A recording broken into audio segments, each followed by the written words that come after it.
Muy buenas tardes a todas y todos. Bienvenidos a este espacio de extensión del Magíster en Arquitectura del Paisaje de la Pontificia Universidad Católica.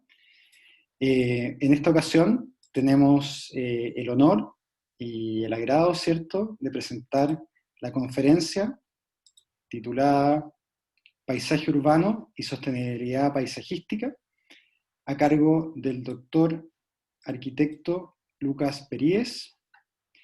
Vamos a presentar brevemente a Lucas, ¿cierto? Él es doctor en arquitectura por la Universidad de Buenos Aires, es magíster en paisaje por la Universidad Católica de Córdoba, arquitecto por la Universidad Nacional de Córdoba y actualmente director del Instituto del Paisaje de la Universidad Católica de Córdoba.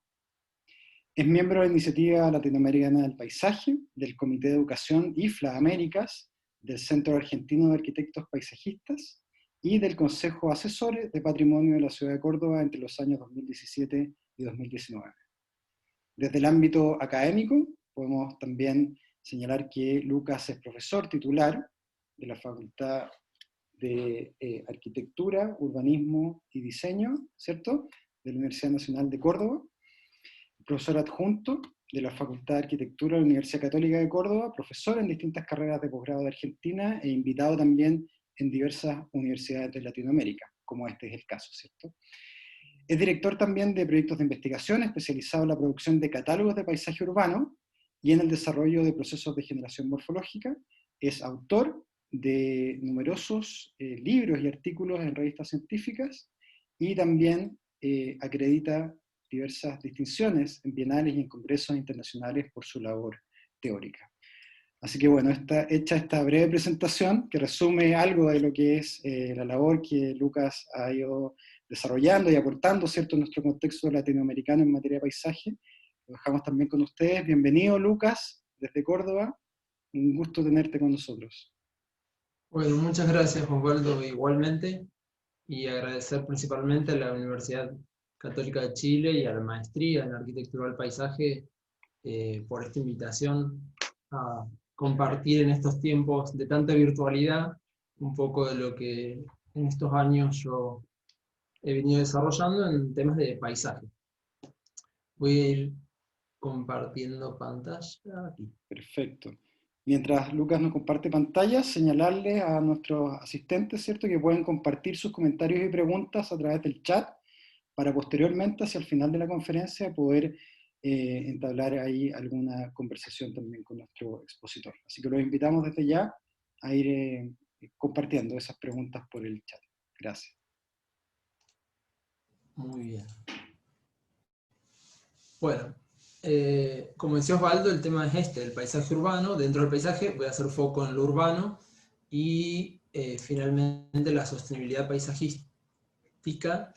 Y en síntesis, o el orden de la exposición tiene que ver con plantear los orígenes del concepto de paisaje urbano, la noción contemporánea, las cuestiones sobre el carácter y la temporalidad del paisaje, para finalmente llegar a abordar estas consideraciones de sostenibilidad en cuanto a la imagen de la ciudad. Para iniciar, ahí está. Plantear algunas nociones generales sobre el paisaje en sí mismo y entendiéndolo desde mi perspectiva como un campo del conocimiento, no como una disciplina en sí misma, sino que es un campo de conocimiento híbrido porque justamente hibrida nociones, métodos, categorías y principios y teorías que se van desarrollando en diferentes disciplinas, y a su vez es un campo de estudio que se aborda desde esas distintas disciplinas, algunas como estas que yo menciono aquí. En particular mi formación tiene que ver con la arquitectura y el urbanismo, desde mi título de grado y luego las formaciones en los niveles de posgrado, y de algún modo ese es el lugar desde el cual yo miro y ejerzo frente al paisaje. Obviamente que van a ser muy distintas las perspectivas que puede tener un geólogo o un ingeniero agrónomo, por ejemplo, que abordan también los estudios y la investigación del paisaje desde su especificidad. Sobre esto es interesante plantear algunas nociones conceptuales generales que me interesa introducir, En primer lugar, en referencia a esta definición de Alfred Korsovsky, que él plantea justamente desde la semántica y la programación neurolingüística, esta definición o esta frase tan afamada que dice que el mapa no es el territorio, y en relación a ello plantear que el paisaje tampoco es el territorio. Por lo tanto, distinguir aquí lo que sería el mapa como una representación gráfica, planimétrica de una determinada realidad, a diferencia del territorio, que tiene que ver con esa espacialidad que puede estar representada en el mapa, y a diferencia del paisaje, con una noción perceptual que a lo largo de la conferencia intentaremos ir profundizando. Otra cuestión central para plantear aquí es esta idea de que así como hay mapas, hay paisajes, porque hay personas. Y ahí hay una cuestión central y esencial que habla de la condición cultural y de naturaleza humana respecto de el paisaje. Esto hace referencia a un texto que escribí al inicio de este año, que tiene que ver con el segundo Congreso Iberoamericano de Estudios de Paisaje, que se iba a desarrollar en Portugal y finalmente se pospuso por la pandemia al año siguiente. Pero pueden ingresar al texto para profundizar sobre estas cuestiones. Y otra de las claves tiene que ver con otro texto, pero que este fue para el boletín del Observatorio del Paisaje de Cataluña, que finaliza diciendo que a diferencia del territorio, el paisaje no posee medida, es inmensurable, por lo tanto está dentro de mí y está dentro de ti, y aquí justamente esta cuestión de la percepción humana y sacarlo de la realidad física. Y esto tiene que ver justamente con estas distinciones entre territorio y paisaje, entendiendo que el territorio es una entidad física porque es espacial y porque es mensurable, a diferencia del paisaje, que es esta entidad abstracta que tiene que ver con lo filosófico, con lo conceptual y con este grado de inmensurabilidad que efectivamente distingue del territorio. Lo que sí comparte el territorio del paisaje es la condición de multiescalaridad. Aquí efectivamente hay territorios que responden a diferentes escalas y hay paisajes que también lo hacen en esta noción global de la percepción y la construcción mental de esos paisajes. Entonces es interesante estas ilustraciones de Julián Navido, que justamente recrean esta noción de hay un territorio que tiene que ver con una nacionalidad, con un territorio de Argentina, pero a su vez eso está constituido por un paisaje, y uno puede tener ese imaginario de nivel nacional del paisaje argentino, de una ciudad, de un barrio, o hasta llegar a un micropaisaje que tiene que ver con nuestro habitar doméstico, que efectivamente genera esa escala de mayor proximidad. Planteadas estas nociones generales, voy a ingresar por la primera cuestión que habían mencionado, que tiene que ver con el origen del concepto del paisaje. Y podríamos referirnos entonces a, en primer lugar, a este origen mitológico, donde aparece la idea del paraíso en esta noción de cultura desde la lógica judeocristiana, donde efectivamente el paraíso, que en persa significa jardín vallado, justamente recrea esta condición de ese espacio que tiene un límite finito, que de hecho es donde Adán y Eva son expulsados y hay una puerta que implica estar ahí o estar fuera de eso. En el origen terrenal, esto se relaciona justamente con la construcción del jardín. El jardín, a lo largo de toda la historia de la cultura humana, podemos remontarnos al Antiguo Egipto, donde efectivamente, o al Islam, donde se recreaban estos espacios particulares, donde había toda una producción de flora y de fauna exótica generalmente, que no tenía nada que ver con la propia geografía del lugar y que reinventaba esta noción de este espacio para la contemplación y la recreación en un medio natural desde la construcción artificial. En el origen terrenal, entonces, el jardín se va a dar también en nuestras propias culturas precolombinas, y hay antecedentes de esto, donde las grandes culturas que habitaron, y algunas persisten todavía en América, tenían esta noción y efectivamente también construían estas situaciones, y de hecho uno podría reconocer ahí la raíz del paisajismo, que es efectivamente una rama de la cual yo no voy a desarrollar, pero así me interesaría hacer un paréntesis acá y plantear esta distinción, en términos de que el paisaje tiene que ver con esta condición de multidisciplinaridad, a diferencia de lo que podremos entender hoy como arquitectura del paisaje, que justamente podría ser esta derivación o rama que ha evolucionado y se ha categorizado de manera diferente en cuanto a estas disciplinas del hábitat, que justamente se abocan a la planificación y a el diseño. Si avanzamos en el tiempo, podremos hablar del origen conceptual del paisaje. Y ahí este término chino evoca justamente al paisaje desde el campo de la literatura y desde la condición pictórica. Entonces es en este género pictórico, dentro de lo que es la historiografía del arte, cuando aparecen las pinturas chinas, y allá por el 440, es donde este artista Song Bing justamente describe y escribe este tratado, que sería el primero que se reconoce, que se llama Introducción a la pintura del paisaje. Y aparecen los paisajes puros como una corriente pictórica, donde efectivamente estas representaciones de gran formato se abocaban exclusivamente o principalmente a entender el paisaje natural y a entender esa geografía, y podrían ir reconociendo toda esta información y en estas representaciones de gran calidad, donde además había toda una noción del espacio y la dimensión que tiene que ver con estos planos de información que se iban superponiendo unos sobre otros, y que de algún modo son los que dan el origen a todos los estudios sobre la fisonomía del paisaje. Algunos de ellos son estos que estamos observando, que nos permiten reconocer en la distancia esos planos de información que uno puede estudiar, de hecho, la fisonomía de la imagen de nuestras ciudades, y reconocer cómo está compuesta y cómo está integrada, y de hecho poder planificar sobre eso. Volviendo a este raconto histórico, el arte medieval va a ser clave, porque aquí, justamente en esta obra, que son estos murales construidos en el Palacio Público de Siena, en el 1300, allá por el siglo XIV, es donde aparecen las primeras representaciones en Occidente sobre justamente el paisaje, esta posibilidad de interpretar el territorio y construir estas escenas en la alegoría del buen y el mal gobierno.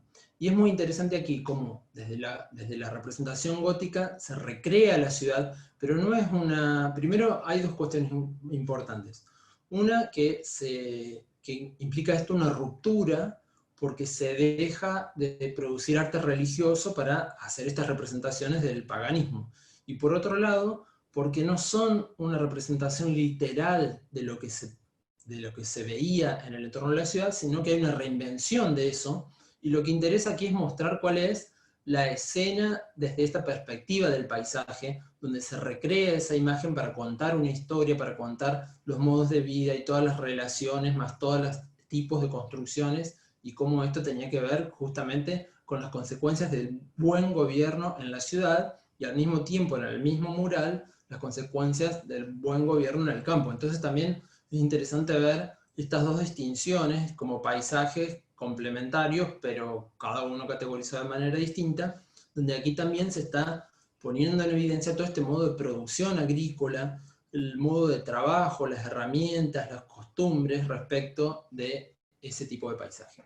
Y por el otro lado, en el muro de enfrente del Salón del Palacio aparece la alegoría del mal gobierno, donde todo esto cambia y donde efectivamente hay muchísimos problemas que tienen que ver con la inseguridad, con la guerra, con la contaminación, con los incendios, que también se van a ver reflejados en el campo, en la actividad agraria rural, y que efectivamente cualquier semejanza con la realidad es mera coincidencia, porque efectivamente son los mismos problemas que tenemos al menos en nuestras ciudades latinoamericanas. Si avanzamos en el tiempo, a lo largo de toda la historia, siempre el paisaje ha sido un tema de representación en el arte. Efectivamente, durante el Renacimiento hasta aquí aparece el paisaje natural, aparece el paisaje rural y aparece el paisaje urbano, pero nunca categorizado de esa manera. Siempre se hablaba de la pintura de paisaje.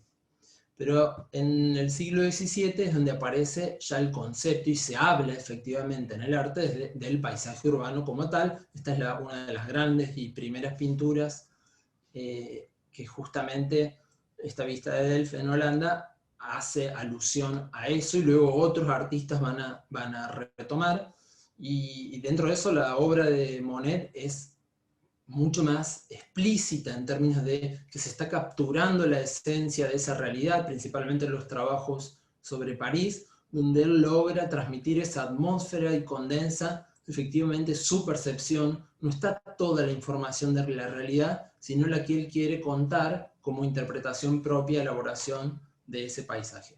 Lo mismo va a suceder a lo largo de todo el siglo XX con los distintos movimientos, corrientes como el cubismo, cuando Picasso interpreta la Horta del Ebro y desde el código del cubismo hace esa abstracción de esa realidad, o en el expresionismo, o en incluso llegando al arte contemporáneo, siempre la ciudad y el paisaje urbano es un tema de debate, discusión y de producción artística. Si vamos al origen científico, aparece el espacio geográfico, y acá esta necesidad de los geógrafos, principalmente los rusos, a principios del 1900, donde intentan idear una ciencia que estudiara las interrelaciones entre los fenómenos naturales y que va a tener que ver con una descripción estática que va a pasar a la integración del espacio, tiempo y los campos del conocimiento, para luego abordar ya la noción de paisaje, entendiendo que es una unidad de superficie terrestre a la cual se van a integrar de manera específica los fenómenos naturales y los culturales. Y acá hay un avance importante al respecto, porque tiene que ver justamente con esa integración, y hablan ellos sí del paisaje geográfico. En nuestro campo disciplinar, o el mío en particular, dentro de la arquitectura y la urbanística, el movimiento moderno va a tener un rol clave respecto a esto. El paisaje adquiere acá importancia a escala territorial y urbana, al mismo tiempo que valor patrimonial. Y la figura de Le Corbusier es muy significativa al respecto. Hay estudios profundos que él hace sobre estas cuestiones, y muchas de las que yo voy a estar planteando, que tienen que ver con percibir el territorio, y de hecho hacer uso de los medios de locomoción de la época, como el barco y el avión, y poder hacer recorridos de percepción y utilizar esa herramienta como una técnica de registro para luego transferir a sus estrategias de planificación urbana. Y dándole tanta importancia a los componentes naturales como a los culturales. Muestra de eso son las propuestas tanto para la ciudad del futuro como la ciudad verde, que justamente desarrolla, donde hay estudios científicos que validan que estos son dibujos que él hace en la situación de la ciudad de Buenos Aires, en los bosques de Palermo, y donde él ahí establece estas propuestas de ciudad. Sobre esto es clave su visita a América, y particularmente a Latinoamérica, y muy recomendable al respecto el libro Precisiones, respecto de un estado actual de la arquitectura y el urbanismo, donde él justamente describe muchas cuestiones de estas, y sobre todo su visión sobre nuestro paisaje y sobre la gran extensión del territorio, que va a ser una gran influencia en su discurso, y que va a transferir y transmitir, y luego ese legado va a ser tomado por Burle Marx, Oscar Niemeyer, Lucio Costa, entre muchos otros, y principalmente hay estas propuestas para Río de Janeiro que de algún modo transfieren esos conceptos y principios al diseño de la ciudad. Y el año 1960 es una fecha clave, porque aparecen como las dos grandes y clásicas aportaciones teóricas sobre el paisaje urbano, que son la imagen de la ciudad de Kevin Lynch y Townscapes de Gordon Cullen. Efectivamente, en nuestro contexto regional, para mí una gran referencia, porque me formé con él, es César Naselli, y este libro de 1992, donde plantea él estas nociones del paisaje urbano, en este libro que se llama De ciudades, formas y paisajes, efectivamente un gran visionario al respecto. Por ejemplo, el Convenio Europeo del Paisaje, la Carta de Florencia del 2000, establece esta definición que es muy afín a las cuestiones que él ya 10 años antes estaba promulgando, y que podemos sintetizar en esta expresión que hace entender que este concepto contemporáneo del paisaje se refiere a esa interpretación de la realidad como traducción de lo observado como imagen mental. Entonces podemos decir que el paisaje efectivamente es sinónimo de imagen, y esto se puede representar desde el campo de la fotografía, reduciendo la concepción, ¿no? En este acto de tomar una foto. Entonces quien ocupa el rol de fotógrafo va a hacer un recorte de la realidad para poder construir esa imagen, donde efectivamente va a estar seleccionando en ese acto compositivo qué elementos van a integrar la imagen y cuáles no, y cuál es ese recorte de esa realidad. ¿Qué sucede? Esa imagen no es solo visual, por lo tanto es una imagen mental, que además va a estar influenciada por toda la experiencia de vida, la formación cultural, ética y estética de cada una de las personas que perciba y que construya paisaje. Por lo tanto, no es solo el sistema de la visión, sino también el auditivo, el táctil, el olfativo, el gustativo e incluso el háptico, que tiene que ver con el sistema de orientación y de equilibrio y de movimiento. Como síntesis de esto, entonces decir que habrá tantos paisajes como personas que perciban, por lo tanto esos recortes tienen que ver con esa experiencia de vida.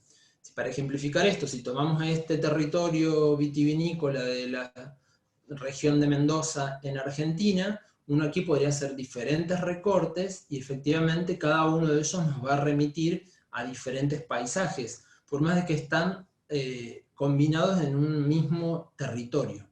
Y a su vez, según quién sea el que mira uno de esos recortes, podrá tener relaciones por analogía o por su formación profesional que demanden o vinculen cuestiones absolutamente distintas.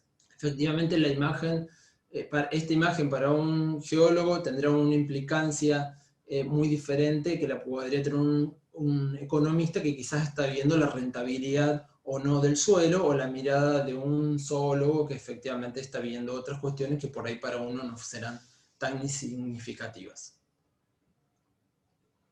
De todos modos, también pensar que hasta ahora abordamos el paisaje como un acto individual, pero también hay una noción colectiva que se construye comunitariamente en sociedad.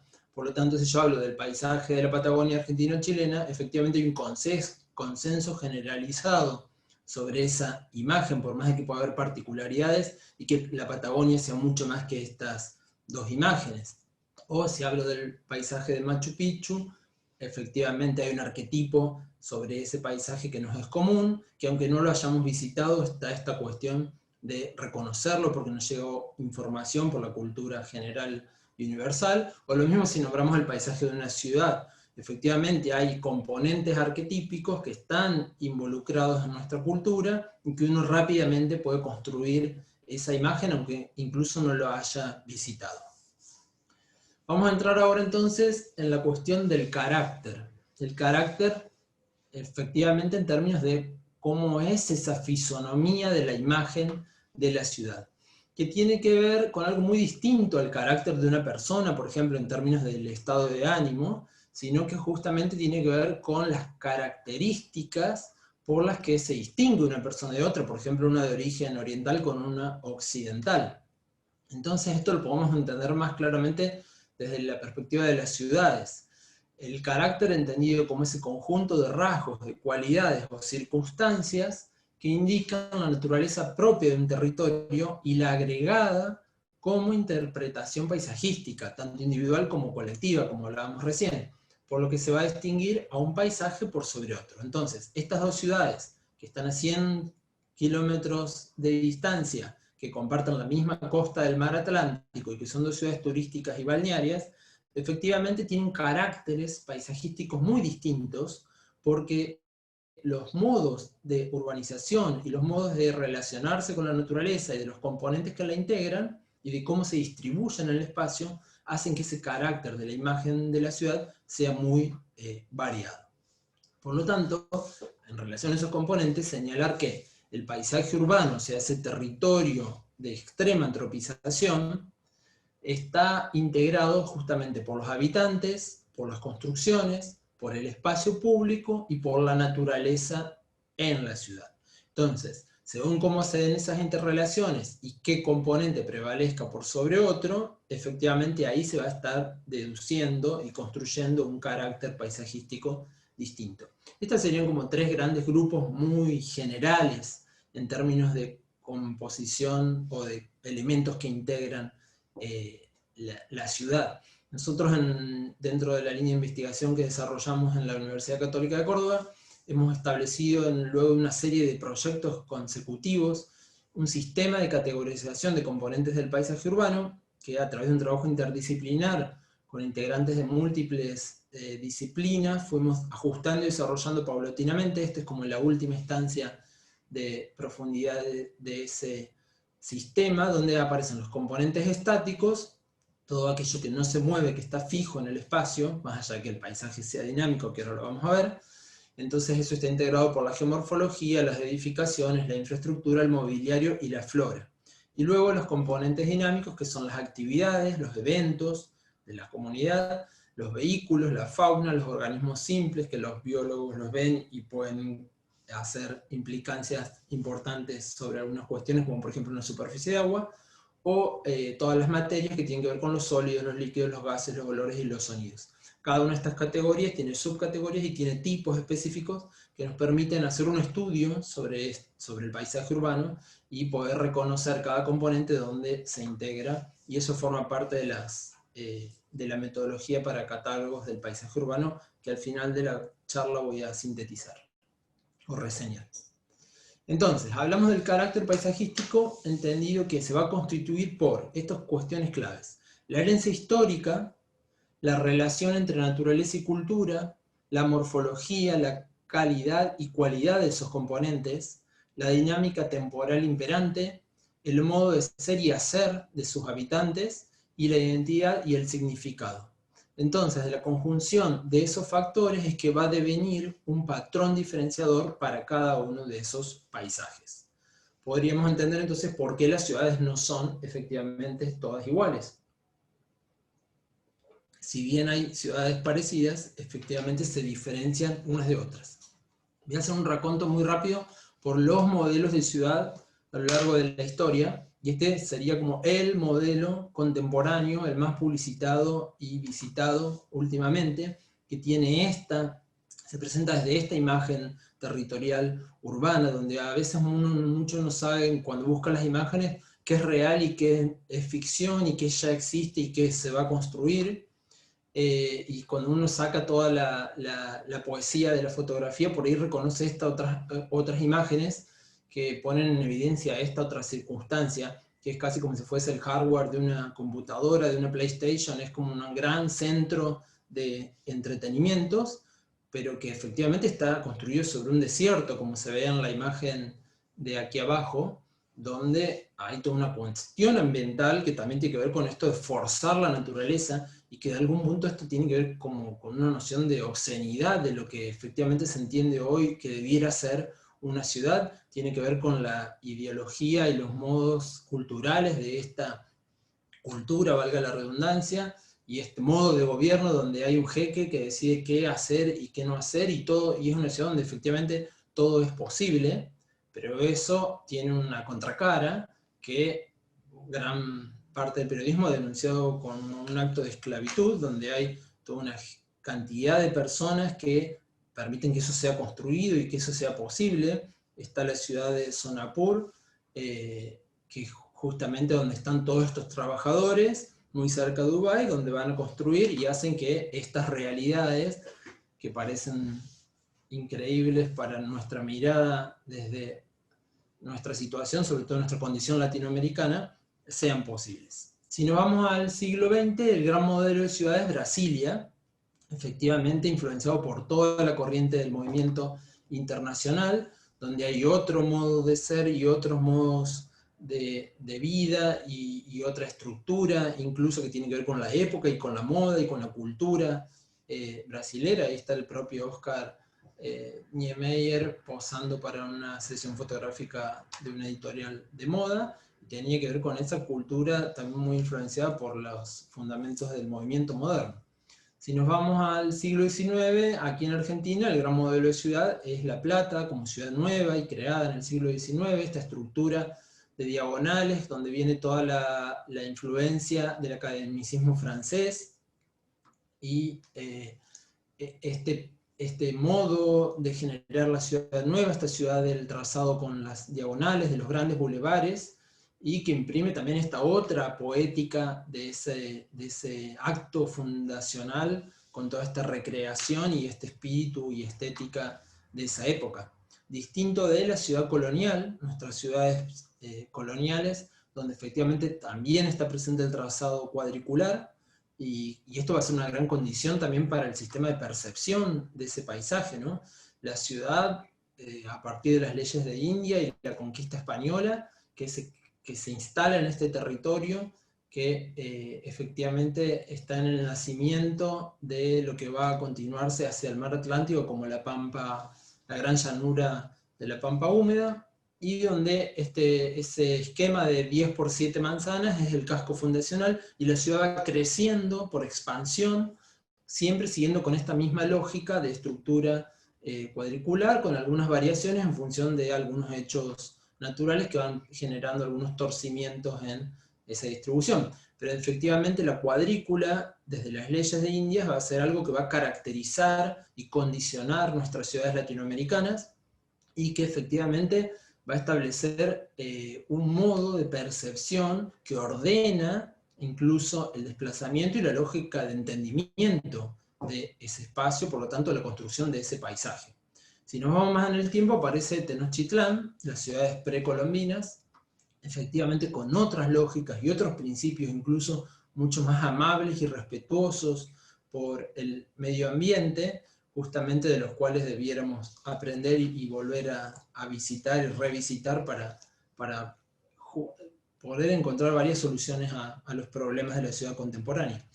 Y esa es Tenochtitlán, que con el tiempo se va a transformar en lo que conocemos como la Ciudad de México, esta ciudad fantástica y extensa, que efectivamente está generada sobre esa antigua otra ciudad y sobre esa construcción sobre el agua.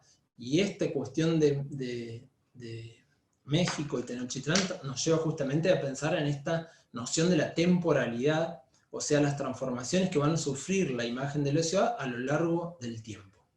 Retomamos entonces esta que habíamos dicho que era la primera obra donde el concepto de paisaje urbano se hace presente, y uno puede ver a partir de trabajos como este, que es Arqueología del punto de vista, estas comparaciones entre la imagen de un tiempo y la imagen contemporánea, 2009, o sea, la superposición del cuadro, o esta otra relación, 1960 con 2018, y uno puede ver cómo efectivamente ese territorio se va transformando en el tiempo, y más representativo de eso es esto, cuando uno ve que lo que conocemos como la ciudad de Nueva York, efectivamente en un pasado fue la imagen de arriba, donde parece que existirá la máxima naturaleza, en realidad ya hay culturas habitando, son esas columnas de humo que se ven muy delgadas ahí, que hacen cuenta de que ahí había un modo de vida, y que eso se artificializó casi en un extremo al 100%, y eso habla de esta dinámica transformadora que tiene que ver con una cuestión de rango temporal extenso, y como lo podemos ver acá, desde 1876 a 2013, incluso a la actualidad, ese perfil efectivamente ya no es el mismo. Si acotamos el tiempo, y sobre todo cuando nos alejamos del Ecuador, aparecen estas otras transformaciones que tienen que ver con los paisajes de estación, donde efectivamente acá hay cuestiones mucho más ligadas a la naturaleza que efectivamente condicionan y transforman esa imagen. Y esto es un criterio y un aspecto central en el proyecto de paisaje, en la arquitectura paisajista, donde efectivamente este estudio, Morphy Landscape, ponen mucha atención a eso. Entonces ellos dicen, lo que observamos con nuestros ojos es clave para orquestar la percepción sensorial. Y hacen atención a estas ruedas que construyen de plantación, donde ellos hablan de patrones de floración y de aroma. Por lo tanto, esta cuestión de la percepción integral del ser humano a partir de habitar esos lugares y utilizar esto como una técnica y un recurso de diseño. Y si acortamos más el tiempo todavía, está la cuestión del día, de una jornada, donde este fotógrafo logra combinar en una sola imagen y en un mismo lugar de la ciudad esos dos momentos del día, y encuentra el día con la noche. Y también es interesante ver cómo nos devela que hay paisajes urbanos que están más allá del día y de la noche. Digo, la dinámica que tiene ese paisaje y la constante de actividad hace que no importa qué hora sea, aquí no hay variación casi de temporalidad. En cambio en otros lugares sí, el día y la noche son efectivamente muy distintos, y por otro lado las actividades a veces son contrapuestas. Entonces un mismo lugar, un mismo zona de la ciudad puede tener un paisaje diurno contrapuesto a un paisaje nocturno. Y a su vez la temporalidad tiene que ver con la percepción y con el movimiento. Efectivamente, esta mirada unánime, renacentista, que desde un solo punto de vista tenía noción y comprensión de la totalidad, es muy distinta a nuestro concepto y perspectiva contemporánea. Sobre eso habla Francisco Noguera cuando él dice: es necesario recorrer el espacio para percibirlo, siempre algo se oculta o algo se muestra. El espacio se percibe como un flujo, este fluir está lleno de cambios. Y así es como Le Corbusier imaginaba el perfil de Buenos Aires desplazándose desde Montevideo hacia la ciudad de Buenos Aires en barco, donde efectivamente uno puede ver esta noción de transformación del paisaje, donde efectivamente el movimiento es clave, y son cuestiones muy antiguas en el diseño de la ciudad. El método compositivo del pintoresco, del arte griego, ya hacía uso de estas cuestiones. En la Acrópolis de Atenas el recorrido era una clave de diseño y de estrategia, de pensamiento, de construcción y composición de la ciudad. En las ciudades precolombinas sucedía lo mismo. Una clave de eso es un ejemplo característico de Teotihuacán, donde efectivamente la calle de Todos los Muertos, la Gran Avenida, la Ciudadela, la Pirámide del Sol y hasta llegar a la Pirámide de la Luna, tenía que ver con toda una procesión y un recorrido que efectivamente estaba planificado en esos términos. De hecho, hay teorías que dicen que esto en realidad eran grandes canales. De hecho, hay unos elementos que funcionan como esclusas, y si esto así fuera, la percepción efectivamente sería otra, porque sería la del desplazamiento en las embarcaciones, lo cual le daría otra velocidad y otro movimiento a la percepción. Es interesante ver esto, contrastarlo con el cine y con la teoría del montaje cinematográfico, particularmente Eisenstein, que estudia la Acrópolis de Atenas y que entiende que hay 4 planos dentro de lo que sería el concepto del cine en la reconstrucción de todo este recorrido, y también ver en paralelo que al mismo tiempo, mientras Eisenstein está planteando la teoría del montaje, Le Corbusier está planteando, por ejemplo, el plan de montaje paisajístico para la capilla de Romjan al momento de decir dónde se va a construir y todo el recorrido de peregrinación hasta ascender a lo más alto a llegar al templo. Muy distinto en esos esquemas que son de lógica lineal, que tienen un inicio y un fin, a la lógica contemporánea de percepción, amparada en el paradigma de la complejidad, donde efectivamente acá la narrativa no es lineal, hay toda una complejidad y una multiplicidad de opciones, donde efectivamente el sujeto observador tiene la capacidad de decidir y construir sus propios itinerarios. Bueno, algunas cuestiones de esas están desarrolladas en este libro que deriva de mi tesis de maestría, justamente maestría en arquitectura del paisaje, hablando de estas nociones y del proceso de diseño. Entonces, poder mirar la ciudad desde esta perspectiva, y mirar no como ver, sino como mirar, que implica la vista y la atención, nos permite hacer estas lecturas y reconocer también un poco en esta dinámica del tiempo cómo se van construyendo y los porqué de esas cosas, y los porqué de los componentes y las recurrencias, que en definitiva es donde se empieza a construir ese carácter de la ciudad. Uno aquí en esta imagen de la ciudad de Córdoba podría reconocer, por ejemplo, voy a señalar 3 cuestiones claves nada más. Una es esta torre, que efectivamente se sale del perfil de altura de promedio que tiene la ciudad, y esto tiene que ver con una excepción de la normativa que implicó la posibilidad de construir esta torre de 30 pisos, que en su momento fue la única en la ciudad y que se distingue en el paisaje, en el skyline de la ciudad del resto de las edificaciones.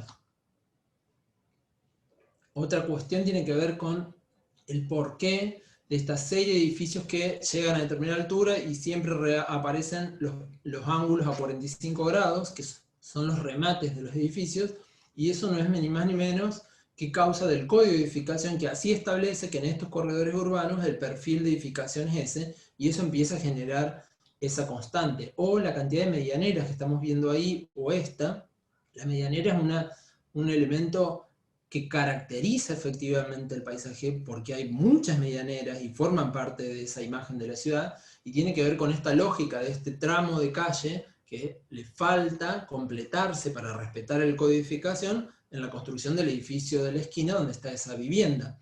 y quizás nunca suceda eso, y siempre la medianera va a estar presente esperando que la manzana se complete para recomponer la construcción de la cuadra según el código de edificación. Y por otro lado, centrarnos en esos elementos o componentes significativos e icónicos que caracterizan y representan una ciudad. En este caso, en el de mi ciudad, que es donde habito, que es Córdoba, el skyline de iconos es ese, y voy a señalar tres. Uno de ellos es esta gran noria que está en el Parque Sarmiento, que es adjudicada a Eiffel, y efectivamente hay una conciencia colectiva de que ese artefacto pertenece a esta persona, y porque es muy representativo, y porque quién no quisiera tener en su ciudad un símbolo como esto, un monumento como lo tiene París o Nueva York. Sin embargo, hay estudios científicos que testimonian que no. Uno de ellos es el de Montserrat Palmer, justamente una gran chilena teórica de la arquitectura, que ha estudiado a Eiffel en profundidad, y se descarta ahí que las fábricas que producían para Eiffel hubiesen hecho artefactos de entretenimiento como estos. Sin embargo, hay una fantasía de que esto es así, y si uno googlea hoy la noria del Parque Sarmiento de la Ciudad de Córdoba, va a encontrar millones de artículos que hablan de que está adjudicada a Eiffel.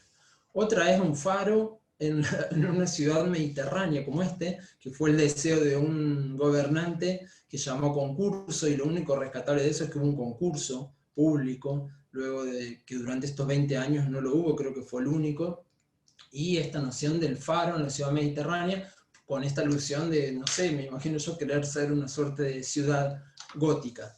Y por último, esta otra obra, que es la construcción de la nueva sede de la Casa de Gobierno de la provincia, que, entre comillas, decir que fue construida a la vera del río Suquía en una cota de inundación en caso de emergencia hídrica, entre otros edificios de emergencia que están en la misma situación. Pero más allá de eso, esta cuestión de la distorsión y la temporalidad, entonces uno tiene una imagen de día que se contradice con esta otra imagen de la noche, que a veces hasta adultera la lógica de un edificio de gobierno y todo el simbolismo que eso significa y representa. Y en particular esta obra me da lugar pie al último tema que vamos a abordar, que es justamente la sostenibilidad, porque esta es la causa de uno de los casos que voy a reseñar muy rápidamente. La sostenibilidad entonces entendida como esa conservación o no de la imagen de la ciudad, y sobre esto me voy a remitir a la definición de Busquets y Cortina, donde ellos dicen que la sostenibilidad paisajística es la capacidad de cierto paisaje de sostener las actividades de la sociedad sin comprometer el mantenimiento de sus características y valores esenciales. Entonces, esta era la sede anterior de la Casa de Gobierno de la provincia de Córdoba, que era este gran edificio de gran valor patrimonial, que de hecho había sido hogar de ancianos de la Fundación Eva Perón, y que luego se transformó en la sede de gobierno, y que vino un proyecto que implicaba a generar una gran avenida que fue muy valorado en términos de conectividad urbana entre el centro de la ciudad y la ciudad universitaria, pero eso implicaba demoler este edificio, y ahí la posibilidad de construir un parque, y todo esto con lógica de poder construir la otra sede que era la que les mostraba recién. Obviamente la gente se manifestó, y está la lucha acá y el pedido de salvaguarda del patrimonio. Finalmente ese edificio se derrumbó, se construyó el parque, muy deseado y valorado, sobre todo en nuestras ciudades, o una ciudad como esta que es Córdoba, que tiene baja densidad de espacio público, y en una zona de gran densidad demográfica es muy bienvenido. Más allá del diseño del parque, siempre es muy positivo que suceda, y se dejó ahí, como se ve en la imagen de arriba, una pequeña alegoría o memoria de ese gran edificio, un pedacito de edificio, como si eso salvara el patrimonio. Un caso similar es el de la Cervecería Córdoba, en un barrio que es el barrio Alberdi, un barrio muy tradicional e histórico, y asociado a uno de los equipos de fútbol más importantes, que es el Club Belgrano, y donde ahí está la cervecería y el estadio de fútbol, y siempre en diálogo vino un proyecto de desarrollo urbano, la gente reclamó, obviamente, salieron a defender su patrimonio, esta chimenea como símbolo del barrio y de los partidos de fútbol. Finalmente la chimenea se demolió, y luego se reconstruyó como la vemos aquí, pero claro, a partir, ¿no?, de la demanda y el reclamo de los ciudadanos. Pero efectivamente, esa chimenea ya no es la misma, no tiene la misma materialidad, ni las mismas proporciones, y un poco suceden estas cosas, ¿no?, cuando algo se reconstruye, que es la copia o la realidad, y que terminan siendo una suerte de souvenirs que pretenden conservar el patrimonio y la memoria. Y un caso opuesto que no tiene que ver con la demolición, sino con la construcción, es este gran espacio escultórico, que es un gran monumento artístico en la ciudad universitaria de la Universidad Nacional Autónoma de México, construido por los grandes artistas del siglo XX en México, que es esta gran circunferencia de 120 metros, que lo que hace es, en su interior, conservar ese paisaje original geológico, y generar este gran ámbito de contemplación y de meditación, una suerte de land art.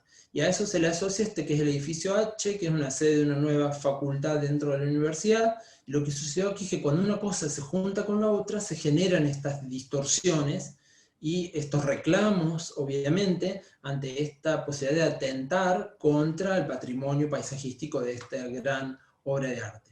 Y por último voy a plantear esta otra intervención para hablar de varios temas también, que tienen que ver con el paisaje y el diseño de la ciudad. Esta es la mancha gris que se ve de nuestra ciudad de Córdoba, que tiene un ejido municipal de 24 kilómetros en un cuadrado, y tiene un río, que es el río Suquía, que la cruza desde el noroeste hacia el este, y un arroyo que tiene una extensión de 30 kilómetros, que llega y converge en el centro de la ciudad a el río Suquía. El arroyo, la cañada, así se llama, es como esta gran corte que hay en la ciudad, un corte verde además, que tiene que ver con esta especie de gusano que va atravesando y cortando la cuadrícula, y que fue una gran obra muy interesante, que en su visión peatonal tiene esta gran calidad paisajística, y es un gran espacio público, que en un momento histórico obviamente no era así, tenía más esta otra fisonomía, donde se veía como mucho más natural, con los cruces de algunos puentes. Esta era una zona muy periférica, de suburbio de la ciudad. De hecho, la cañada, el arroyo, originalmente marcaba un límite entre la ciudad formal y la de periferia informal, donde había diferencias incluso sociales. Pero este arroyo cada tanto generaba grandes problemas de inundación, y una gran inundación fue la de 1939, que planteó un cambio importante al respecto, y una decisión de gobierno de generar una gran obra de infraestructura. Lo interesante ahí fue que en este momento, en 1942, se decide llamar a un grupo de proyecto multidisciplinar integrado por ingenieros, arquitectos y un paisajista. Y eso implicó que esta sea una obra de gran valor, y que implicó pensar no solo el resolver el problema de la inundación, sino generar una gran pieza infraestructural que resuelve cuestiones hídricas, cuestiones de vialidad, cuestiones de espacio público y la incorporación del componente natural en la ciudad, con lo cual no es solamente la canalización del cauce del arroyo, sino todo el sistema de desagüe pluvial de la ciudad que va a parar ahí, más las sendas peatonales, más dos calles que van hacia cada lado, con lo cual esto suma un ancho aproximado de 60 metros, y con esta vegetación tan particular asociada a esa situación, que además tiene una época de floración y que es de follaje semipersistente, con lo cual casi todo el año está verde, es muy poco el periodo, si hace un frío muy extremo, que estos árboles pierden la hoja. Y esta cuestión de lo temporal también, esta época del año en cuando los árboles florecen y todas estas flores amarillas se discurren junto con el agua, y realmente genera un espectáculo muy interesante. Y además que resolvió el problema de inundaciones, que esto realmente llega hacia los puentes cuando hay sudestadas. Además es un lugar en el que pasa de todo culturalmente, hay cuestiones muy exóticas y otras no tantos, y que tienen que ver con lo artístico y demás, o sea que es un gran fenómeno, además de ser un gran ícono representativo de la ciudad, y que guarda muchas historias y mitos y leyendas, porque está muy arraigado a la cultura urbana, y que originalmente tenía esta otra fisonomía, que se retratan algunas fotografías y particularmente desde la mirada del arte, donde había este otro modo de vida y donde efectivamente eso produjo un cambio y rompió con esa sostenibilidad paisajística y efectivamente planteó otro modo de ciudad y otra imagen de esa ciudad que rompió con toda esa cuestión de esa vida más, ese ámbito bucólico de la ciudad.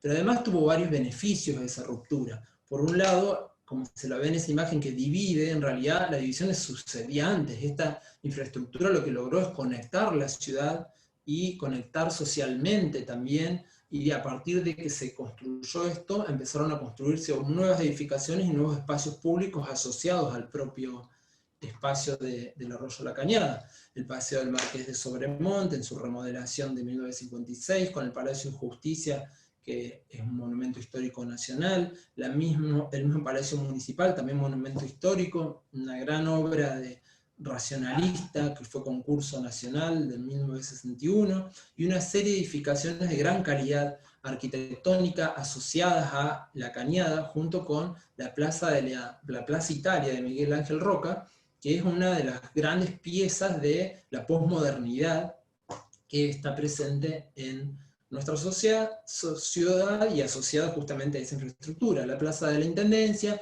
toda la época de arquitectura ladrillera del arquitecto Godías, y así una serie de edificaciones de gran calidad y de diferentes momentos y personalidades relevantes de la cultura arquitectónica local. La temporalidad, obviamente, que también es una clave, como lo hemos presentado, de cómo este paisaje y este espacio público tiene vida durante las 24 horas y se transforma en la noche y se recrea con una oferta de diferentes posibilidades de ocupación del espacio público. Y me voy a detener aquí, una cuestión muy sutil. En los ejemplos anteriores hablamos de la destrucción o la construcción y las adulteraciones. En este caso, entender que hay una cuestión que tiene que ver con lo estético y desde lo morfológico, que es, por ejemplo, la materialidad y la cromaticidad de este paisaje. Entonces, hay una clave que está dada por los materiales artificiales y naturales, que es esta relación de complementarios entre el verde y el rojo de los pavimentos, el verde de la vegetación de estas tipas. Entonces eso genera también, al accionar con la luz, estas condiciones atmosféricas tan particulares que están dadas por ese criterio de diseño original en la construcción de La Cañada. Hace unos años, el gobierno de la ciudad planteó este plan de revitalización de La Cañada, que en realidad de revitalizar no revitalizó nada. La única gran acción es que decidieron remover las veredas y reemplazarlas por veredas nuevas porque estaban en un gran estado de deterioro.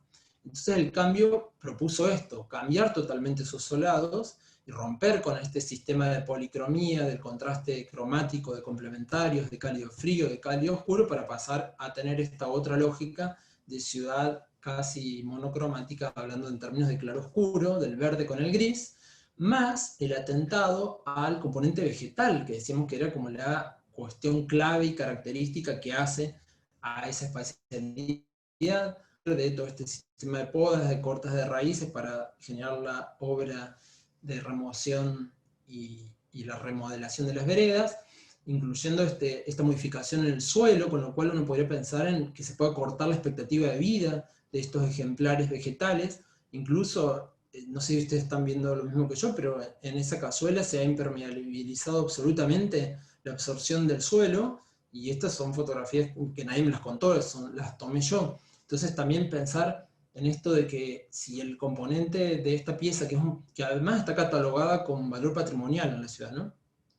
Y el componente está dado por todo el sistema, no es solo, no es solo el agua, digo, no es solo el muro de piedra, es todo el conjunto. Imaginarse esta infraestructura sin el componente vegetal, como se ve en la imagen de la derecha, efectivamente sería muy impactante y desvalorizaría absolutamente. Por otro lado, este cambio tan drástico, que también hasta nos remite a cuestiones que no tienen nada que ver con la esencia de la fisonomía general, y que en un torno de analogía humorística uno podría plantear estas relaciones, ¿no? que efectivamente además rompen con el esquema de identidad. Y en la noche, en la dimensión temporal, cuando hay un cambio de estos, también estas otras cuestiones, o sea, esta mala elección de un material que pueda adulterar efectivamente una imagen de un paisaje y establecer nociones como estas de ficción que nada tienen que ver justamente con esa realidad. Entonces, estas cuestiones me parece que son claves para el pensamiento del paisaje de una ciudad. Este también es monumento histórico nacional, es la Catedral de Córdoba, que en 1983, ahí como se ve a un costado, aparece lo que habíamos presentado hoy como Torre Ángela, que ahí parece que fuera el tanque de la sacristía del templo religioso. No, es esta Torre Ángela que está a 200 metros de la catedral y que impacta en la imagen de esta manera. Entonces, a esto me refiero con sostenibilidad paisajística. Definitivamente aquí nos está dando el mantenimiento de las características y los valores esenciales que demanda este paisaje urbano de valor patrimonial y que hace la historia fundacional de esta ciudad. Llegando a una instancia de cierre, simplemente reseñarles que frente a estas cuestiones y frente a la necesidad de buscar unas estrategias que contemplaran el aspecto paisajístico en la planificación urbana, es que ya hace más de 10 años que empezamos a trabajar en los catálogos de paisaje urbano. Estos instrumentos o estudios paisajísticos de la ciudad que se concretan en un documento de información múltiple que permiten conocer los recursos naturales y los culturales de un paisaje en términos de naturaleza y cultura, de tangible e intangible, de modo integral, que permiten interpretar la dimensión histórica del paisaje, identificar sus componentes, caracterizarlo, valorarlo y llegar a poder evaluarlo para construir consideraciones de calidad paisajística en términos de lineamientos o recomendaciones para políticas, planes y proyectos de desarrollo urbano. Esto tiene que ver con un trabajo sostenido en el tiempo que nos permitió precisar y definir una metodología para la construcción de estos catálogos que se basa en 5 fases. Una es la de interpretación, donde se hace un reconocimiento de la situación, un entendimiento y un rastreo de documentación histórica para entender cómo ese paisaje llega a la situación actual. Luego hay una fase de identificación, donde con ese sistema de categorización de componentes que les mostraba, se logra reconocer e identificar cada uno de los componentes que integran ese paisaje en una zona de estudio de la ciudad, no de la ciudad entera. Luego hay una fase de caracterización que permite entender cuál es el carácter del paisaje a partir de dividir con todo un sistema estadístico la zona de estudio en áreas con características homogéneas. Luego viene una fase de valoración donde está la participación ciudadana, y esta es una instancia clave, porque aquí se escuchan las diferentes voces en términos de llegar a determinar el valor del paisaje desde la valoración tanto de los ciudadanos como profesionales multidisciplinares y especialistas en paisaje, que cada uno desde su mirada da sus aportes a la definición y la determinación de esos valores. Y por último hay una fase de evaluación, donde todo lo desarrollado en las fases anteriores se compendia, se contrasta, para llegar a establecer cuáles son las consideraciones de calidad paisajística en términos de cómo debiera ser ese paisaje para su desarrollo sostenible, para las acciones que se deberían plantear en cada uno de esos componentes en conjunto, no de modo separado, porque entendemos que justamente el paisaje tiene que ver con esa interrelación de componentes, y en definitiva estos catálogos lo que aspiran es justamente a que las decisiones en cuanto a proyectos y planes para la transformación de la ciudad estén influenciadas por este enfoque del paisaje, y efectivamente esto pueda dar cierta reparo respecto de la conservación y la preservación y la sostenibilidad. Este es el último catálogo que hicimos, que es el del Parque Sarmiento de la ciudad de Córdoba, que de hecho lo pueden descargar, está en versión digital, es una publicación del 2019, que de hecho obtuvo varias distinciones. Una es la de la Bienal Latinoamericana del Paisaje, organizada por el Centro de Arquitectos Paisajistas de México, y otro fue en la Bienal de Diseño de la Universidad de Buenos Aires el año pasado. Bueno, esto es un tema largo también y arduo para que podríamos dejar por otro momento para dar en profundidad. Yo traté de hacer una reseña muy rápido, dado que era una de las cuestiones que me habían solicitado, pero en otra ocasión podemos profundizar y pueden ingresar y descargar el libro para tener más información al respecto. Muchísimas gracias. Muchísimas gracias a ti, Lucas. No sé Sé si que me excedí mucho en el tiempo. estamos perfectos en el tiempo, yo creo que Muy bien. podríamos seguir seguramente un buen rato más. Así que, en primer lugar, reciben nuestros reconocimientos, los aplausos que ahí también nuestros invitados de manera virtual te hacen llegar.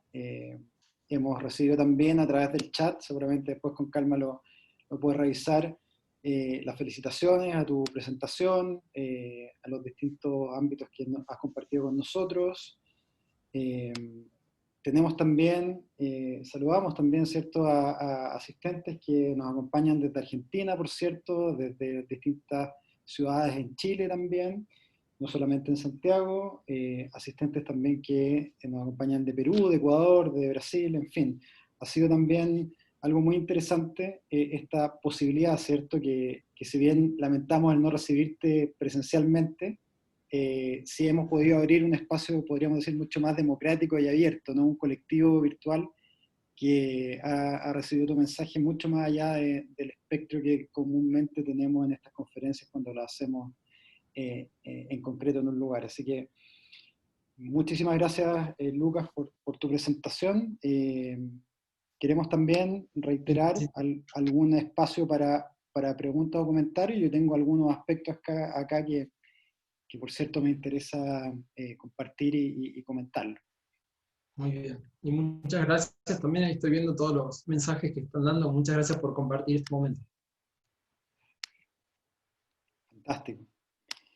Bueno, yo creo que un primer comentario, ¿no? Una primera reflexión tiene que ver justamente con la importancia de tender puentes en el momento en los que estamos, ¿no? De tender estos lazos, estos vínculos.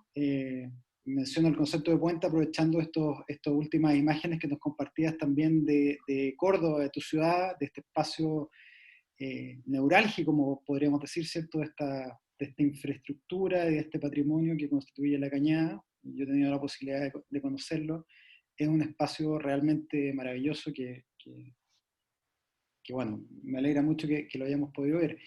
Y en ese sentido, el tender puentes y articulaciones tiene que ver, por una parte, con lo que mencionábamos recién, ¿cierto? Con estas interacciones justamente vinculadas a la posibilidad de llegar con este tipo de instancias a distintos lugares, pero también de traer visiones que de alguna manera comienzan a constituir en el fondo una red, una malla, que probablemente en tu trabajo se ha venido construyendo desde hace mucho tiempo, ¿no? Quizá un primer comentario y a la vez también una pregunta, una primera pregunta que me gustaría hacerte justamente ya con una perspectiva de un importante trabajo desarrollado.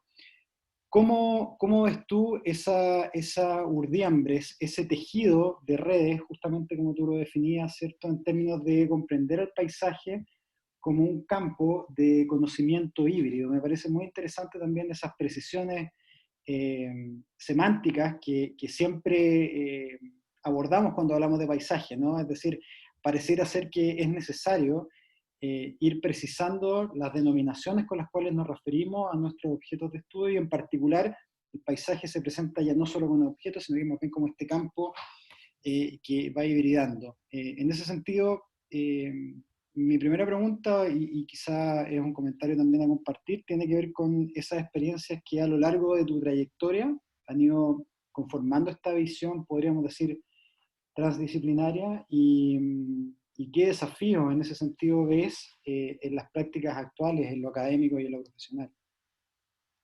En relación a eso, para mí fue clave mi formación en la maestría en arquitectura paisajista en la Universidad Católica de Córdoba. Digo, ahí yo tomé noción y aparte porque me formé con biólogos, agrónomos, economistas incluso, que formaban parte del cursado, de mis compañeros de cursado de la maestría, y ahí es donde empecé a tomar noción de esto, de que si bien la maestría era en arquitectura del paisaje, había profesionales que no eran arquitectos, entonces estaba esta posibilidad de mirar desde otro lugar y empezar a compartir opiniones diferentes desde cada posición disciplinar sobre temas comunes o los desafíos que se iban planteando en el cursado de la asignatura, de la maestría. Lo mismo sucedía con el plantel docente, que era de procedencia disciplinar variada, con lo cual ahí fue como un gran clic que yo hice respecto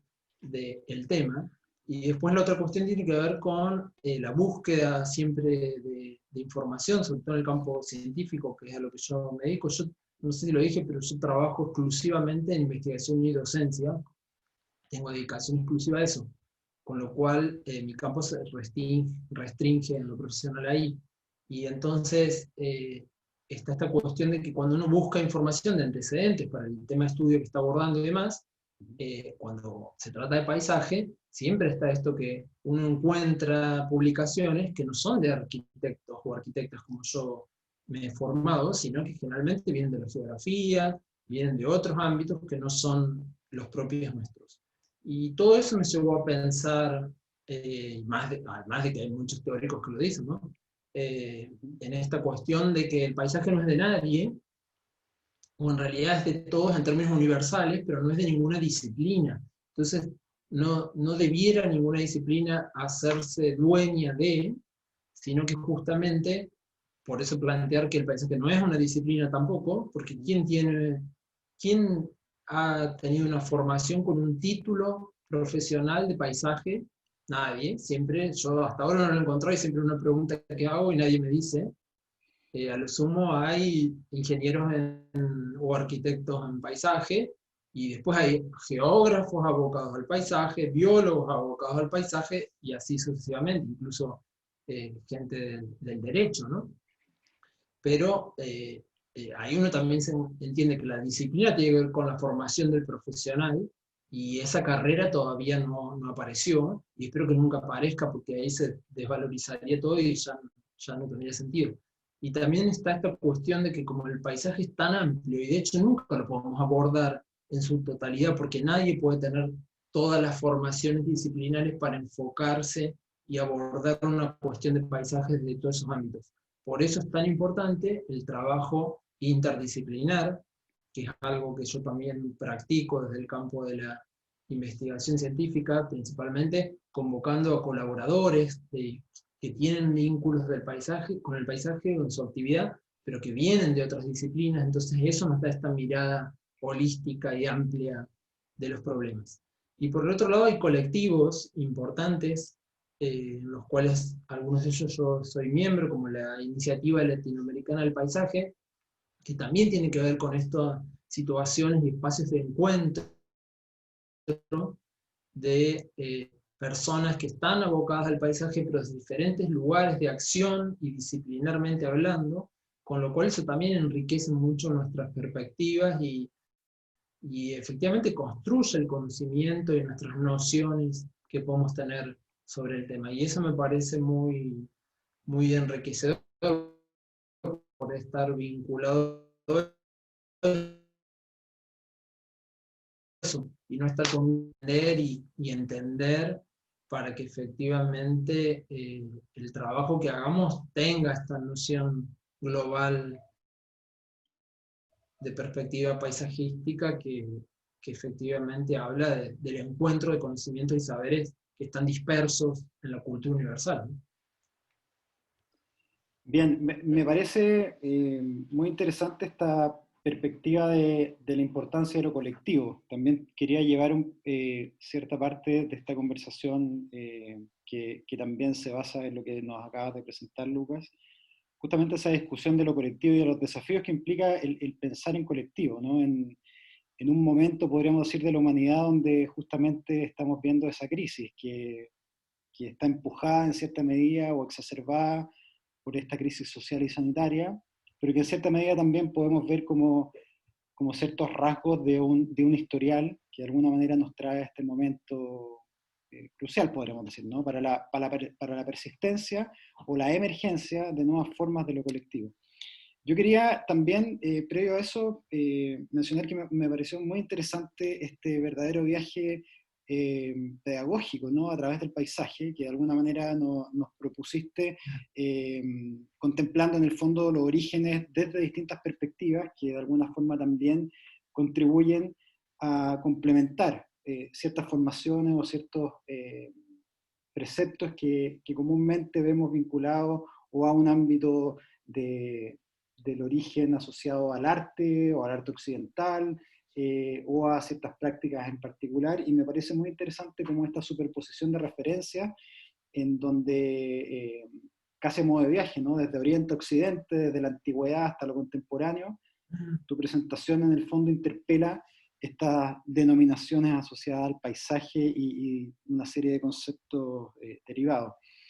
En esa perspectiva, creo que es interesante esta síntesis, ¿no? Que se establece respecto a la noción de paisaje en parte como una noción que expresa una bidireccionalidad, podríamos decir, que también, por ejemplo, otros teóricos la han denominado desde estas denominaciones in visu y in situ, ¿cierto? Alain Roger, por ejemplo, plantea esta idea del paisaje como realidad o como entidad representada y el paisaje también como idea proyectada, ¿no? Y en ese sentido también me parece interesante esas perspectivas que tú nos planteabas. Y el comentario, la pregunta, también para plantearlo como conversación, tiene que ver un poco con esta dualidad vista en el hoy día, ¿cierto? En términos de que como realidad representada, tradicionalmente el paisaje efectivamente se ha situado desde estas perspectivas de las disciplinas del arte, también de la geografía, es decir, desde un ámbito que si bien hoy día ya no es canónico, ¿cierto? De alguna forma deriva de estas posturas, podríamos decir, más específicas, y que creo que en el fondo este concepto del catálogo que tú estableces de alguna manera lo cuestiona, en el buen sentido, en el sentido de, podríamos decir, abrirlo, ¿no? Y establecer lecturas mucho más finas y específicas. Desde esa perspectiva, claro, asistimos también en la historia del paisaje a comprenderlo como una entidad representada más bien desde un punto de vista quizá individual o desde una élite, ¿cierto? Desde un ámbito, un grupo más específico, a hoy día también comprenderlo como una entidad representada desde un colectivo, ¿no? Desde un colectivo que emerge también de manera muy orgánica, ¿no? En las aproximaciones que tienen las propias comunidades y que muchas veces son las que justamente cuestionan y logran redirigir ciertas actuaciones que a veces, como tú mostrabas bien el caso de la cañada, ¿cierto? Y esta, no recuerdo el concepto, de remodelación o algo por el estilo. Revitalización le La llamamos. revitalización, ¿no? No revitalizar más. La revitalización, vaya concepto, ¿no? Entonces, me parece interesante y te quería preguntar un poco tu perspectiva al respecto, cómo esta idea de paisaje que tiende más bien a entenderse hace desde hace algunas décadas atrás como algo más bien enclaustrado, ¿cierto? Hoy día de alguna manera emerge como una condición muy colectiva que la han estudiado ya algunos teóricos y que incluso hoy día, ¿no? En estas prácticas de manifestaciones contra el racismo, por ejemplo, en Estados Unidos, tienden a transformar verdaderamente el paisaje urbano. Eh, y que creo que puede ser interesante también como clave de lectura. Sí, y sobre todo eso tenemos como un desafío quienes nos dedicamos a esto desde la academia, que es la necesidad de permear en la sociedad civil el concepto de paisaje. Aunque yo creo que ya está muy internalizado y como que se ha superado esta noción de lo que vos planteabas del paisaje desde un pensamiento teórico y solo para cierta élite, como una cuestión de intelectuales. Digo, la gente en el común habla, quizás con diferentes definiciones de paisaje, pero forma parte del lenguaje. De hecho, yo veo, no mis hijas que están muy influenciadas por mí, pero niños pequeños de nuestro entorno familiar que utilizan el término paisaje, o sea que el paisaje viene de la escuela. Pero me parece que nosotros tenemos un rol ahí en llevar eso porque, primero por esta cuestión del derecho al buen paisaje, ¿sí? Y acá también hay otra cuestión en esto de la evolución, que antes se entendía por paisaje solamente a lo que tenía cualidades estéticas bellas según los cánones de la época, pero el paisaje era ese sublime, generalmente solo integrado por naturaleza, no por cultura, o sea, componentes, está esta noción también todavía colectiva de que el paisaje es la postal del lago con la montaña y el bosque de coníferas, o el mar con el atardecer, el sol y las palmeras, pero también está este otro paisaje de lo cotidiano, incluso de lo doméstico, que principalmente ahora en este contexto de cuarentena, de pandemia global, el espacio público de algún modo perdió significado y sentido al momento que nos recluimos en nuestros hogares, y el contacto con el exterior es a través de las ventanas o de las pantallas, y con lo cual, digo, uno en el espacio doméstico también tiene su paisaje. Y ese es como el paisaje más propio, ¿no? Y más privado, pero que uno construye en el cotidiano y en el día a día, y que es en el que más derecho tiene, ¿no? De modificar, de alterar, dentro de la medida de las circunstancias, las posibilidades, los recursos que cada uno tiene. Es real también en nuestro contexto regional latinoamericano la cantidad de personas sin hogar que, en, que ni siquiera tienen acceso a tener un paisaje doméstico.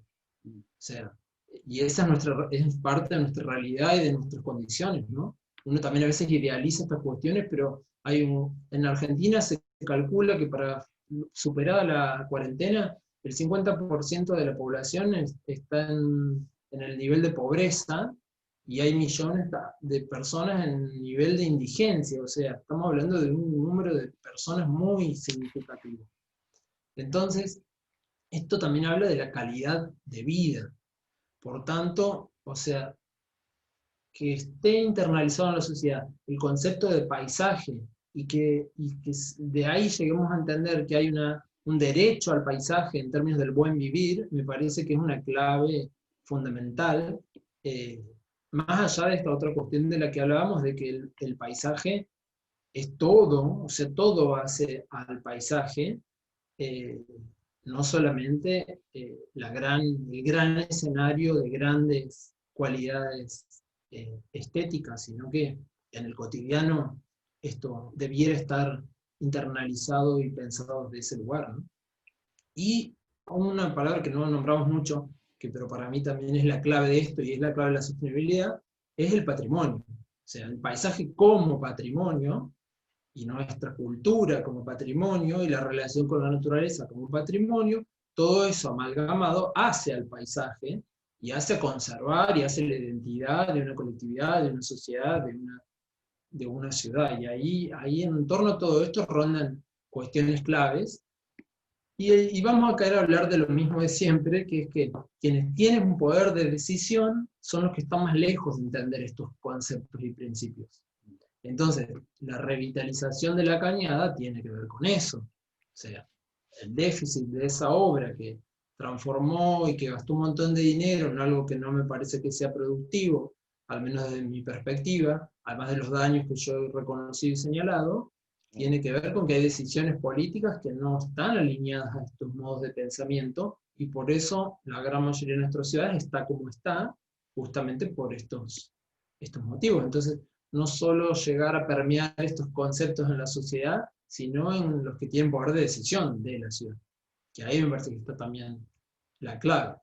Pero si la sociedad en conjunto maneja estos conceptos, y hay agrupaciones que salen a reclamar cuando le van a demoler algo, cuando van a cambiar un uso, o una estructura como esta, o van a construir algo nuevo que impacta en esa comunidad, efectivamente eso también habla de que hay un nivel de interés cultural por preservar nuestras identidades, y que está clamando sobre eso. Lo que pasa es que no siempre se escucha, porque en muchos de los casos que yo mostré, donde la comunidad salió a reclamar, finalmente no se hizo lo que la comunidad estaba solicitando.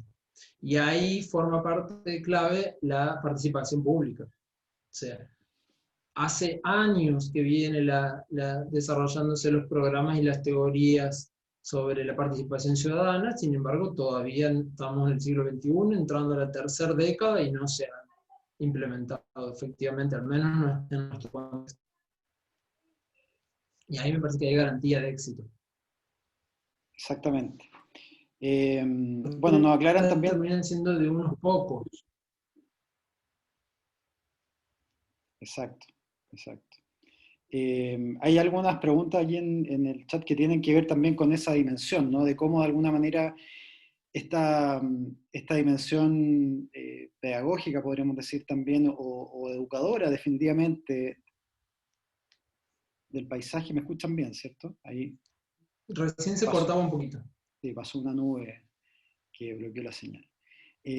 Justamente esta dimensión educadora del paisaje es la que hoy día no solamente eh, puede ser interesante desde la perspectiva de poder generar consensos sobre determinadas ideas de imagen, ¿cierto? De ciertos imaginarios, podríamos decir, de este paisaje urbano, sino que también puede entablarse en definitiva como una suerte de articulación o dispositivo articulador con estas instancias decisionales. Muchas veces, como se señala acá, uno de nuestros invitados, Sergio, pone aquí el ejemplo de los planes nacionales de desarrollo, que también lo podríamos llevar a los planes urbanísticos, a los planes reguladores, en el caso de Chile, que si bien comúnmente se establecen en base a ciertas normas que van regulando aspectos, podríamos decir, morfológicos y en cierta medida funcionales, dejan muchas veces fuera aspectos que tienen que ver justamente con esta imagen, ¿no? Con el imaginario, que en definitiva también construye esta dimensión de identidad que tú mencionabas y que de alguna manera establece también o estructura la base de lo que podemos denominar un patrimonio común.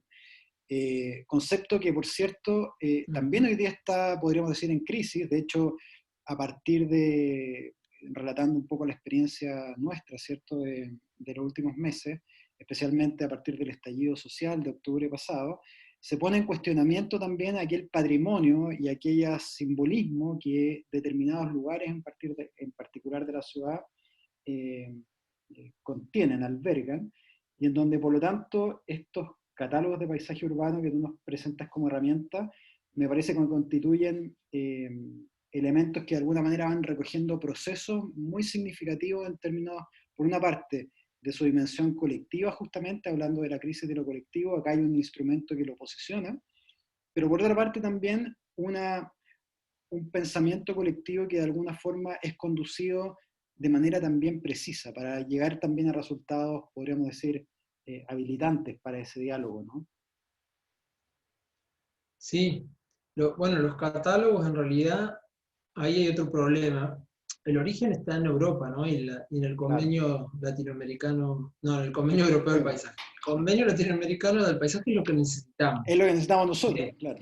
sí, y de hecho aprovecho para, ya que hay muchas personas aquí acompañándonos, para decirles que esta semana desde la Iniciativa Latinoamericana del Paisaje se lanzó hay un proyecto que viene rondando ya hace tiempo, por uno de los nodos que trabaja en ese tema dentro de la LALI, y esta semana se lanzó una convocatoria de diálogo y participación para un documento que es un borrador, que pueden ingresar a la página web de la Iniciativa Latinoamericana del Paisaje y ahí van a encontrar los links para quienes quieran participar en esta instancia de sociabilización de ese borrador. Eso es el proyecto, para que efectivamente algún día se logre concretar un convenio latinoamericano del paisaje.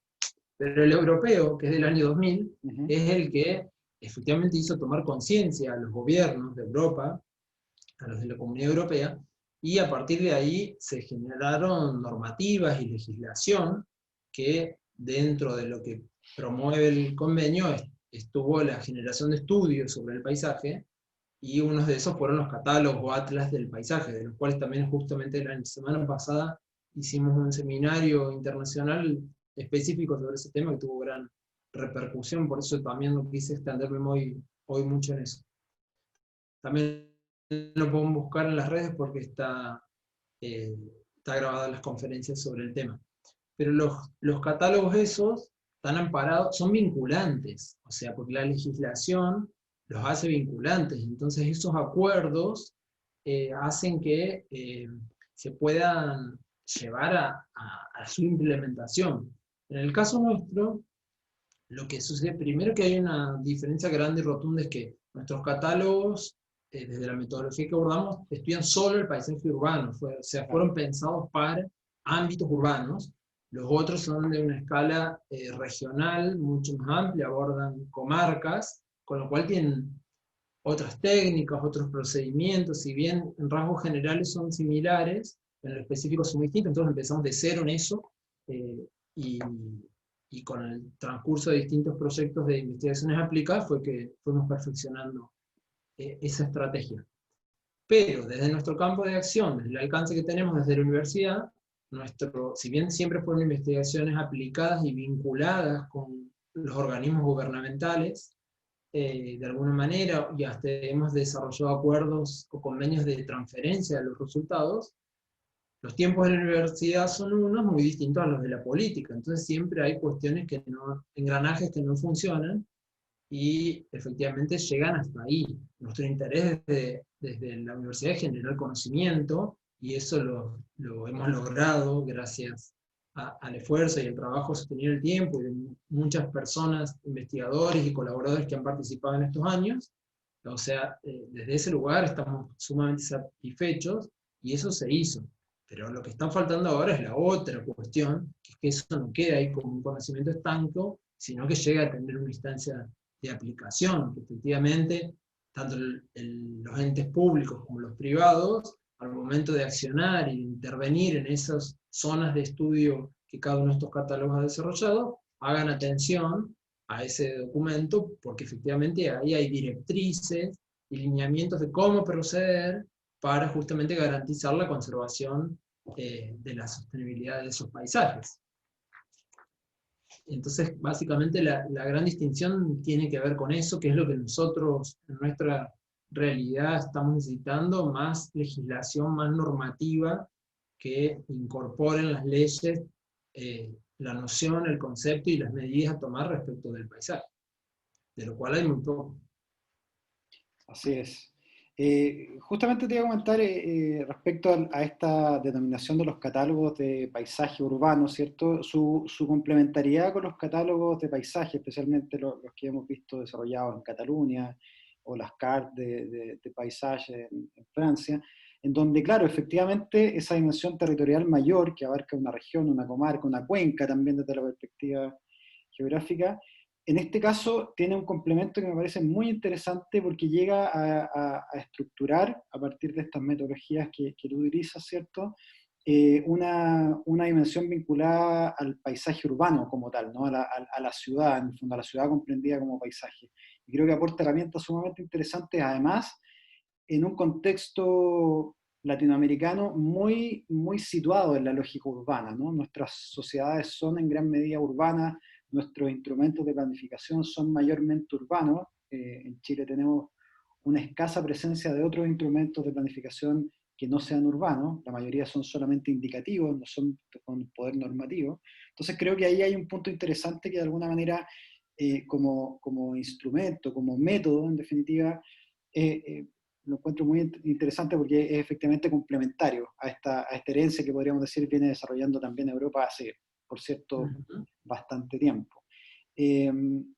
Claro, aquí hay una pregunta que tiene que ver, que retoma un poquito esta idea de la noción del activismo, de esta idea del colectivo, como también quizá un mecanismo de gestión del territorio, ¿no? Que es algo que también discutimos mucho en los talleres y en las conversaciones en la maestría, en el magíster, respecto a las esferas de acción del paisaje, tanto del proyecto de paisaje como en esta idea más bien vinculada a la gestión, de la sostenibilidad, como tú señalas, del paisaje.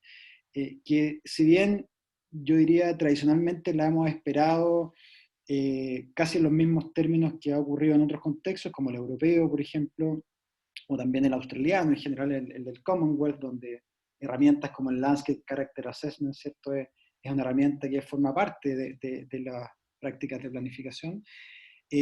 Quizás en nuestro caso también acá hay, y aprovechando la pregunta que nos hace aquí León, hay también un rol interesante de que, en términos de entregarle herramientas y métodos a los colectivos, ¿cierto? A las bases, podríamos decir, de los ciudadanos, esos catálogos de alguna manera también pueden, en cierta medida, presionar hacia arriba, ¿no? Y entregar quizás, podríamos decir, un ciudadano más informado respecto de su paisaje, con capacidad también para exigirle otras cosas, ¿no? A esos tomadores de decisión. No sé cómo ves Claro, tú o porque percibes eso. ahí está la clave de la participación pública, ¿no? Primero porque hay pluralidad de voces, con lo cual ahí se construye un bagaje de información y de opinión que surge de la ciudadanía. Entonces, no es el interés o la intención de un proyectista en un gabinete o en una oficina de proyecto privado de una institución pública, sino que la demanda y los criterios y los valores que se le otorgan al paisaje van a surgir de la opinión pública. Con lo cual, esos deseos disciplinares o ese pensamiento unidireccional de decir esto en la ciudad debiera ser así, acá hay que construir esto y acá hay que demoler esto para construir esto otro, finalmente son opiniones muy sesgadas que no hacen a la realidad integral de una comunidad. Con lo cual ahí me parece que está la clave.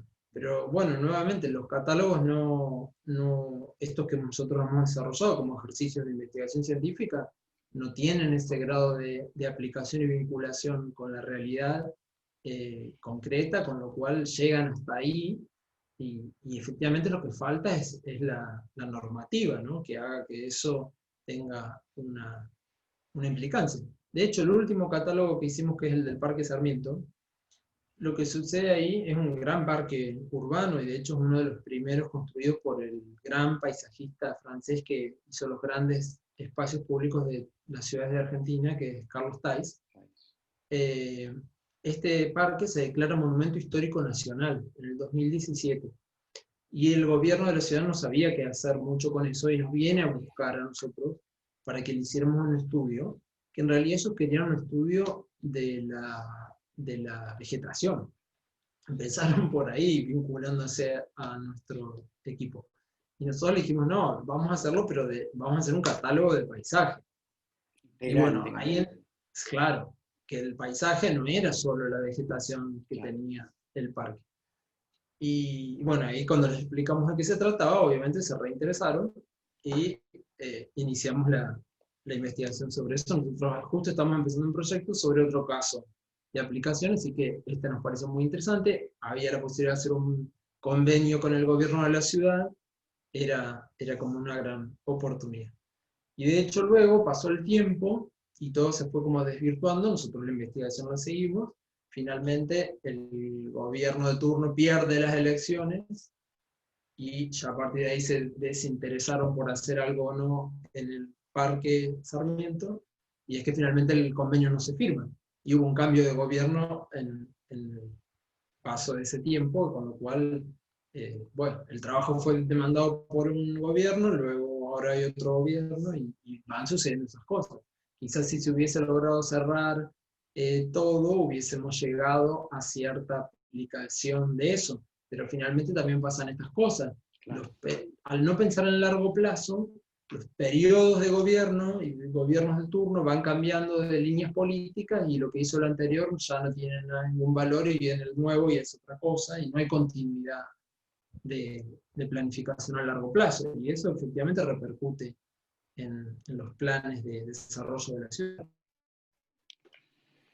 Bien, pero no vamos a perder la esperanza y esperamos que, ¿cierto? Que todo este capital acumulado en el fondo de experiencia y conocimiento, bueno, y que ahora además podemos ir conociendo también en otros contextos y en otras perspectivas, podamos en el fondo seguirlo desarrollando y ojalá en un futuro próximo aplicarlo.